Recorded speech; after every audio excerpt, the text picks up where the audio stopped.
nakita ko yung mga video mo, sabi ko mukhang legit to si Kuya. Yan mga sir. Pinapanood ko naman yung ano eh. Ford Links. Anong year model ito sir? 2001 din. 2001 din. Oo, napanood ko sa ano mo. Ayan mga sir, yung issue niya, flicker, yung nagtaas baba yung needle ng temperature at saka sa fuel. Tapos ito sa RPM yan. May sariling mundo na RPM. Kahit i-rev mo, kung ano lang yung ano niya, kahit hindi mo i-rev, kusa siyang nataas. Yan, nagtaas baba. Tapos ito sir, hindi gumana no, speedometer. Minsan Nagana. Minsan hindi. Tapos yung udo niya malabo na. Umakit naman yan, kaya lang yan nga, hindi na. Hindi siya accurate. Yan, gawin natin ito mga sir. Flicker issue, Ford Links 2001 model. Galing lang si sir ng Amos.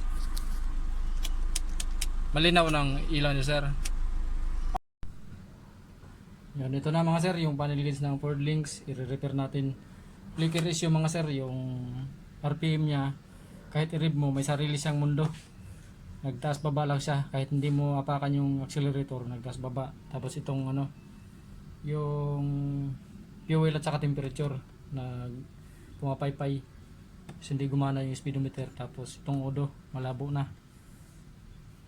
Repair natin ito mga sir.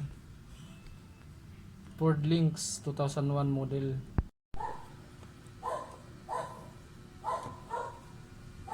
Wala nang tornilyo yung mga nakalagay dito mga sir. May tornilyo pa to, dapat apat eh. Pero mukhang hindi pa naman siya, wala pang bakas ng repair mga sir eh. Ito lang napansin ko dito. Ito, pinalitan yung tornilyo dito sa fuel, isang tornilyo. Ba't kaya sila nagpalit nito? Ito na pinalitan mga sir.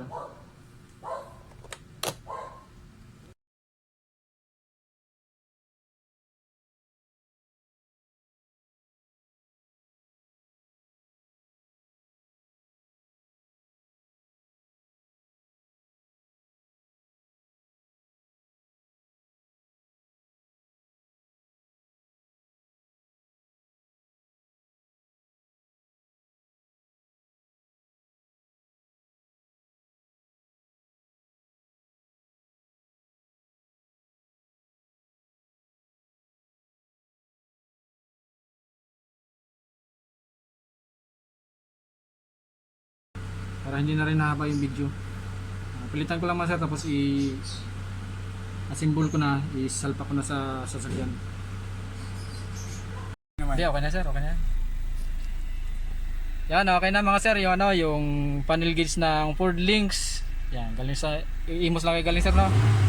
Yung flicker issue mga sir, okay na, hindi na siya nagpi-flicker.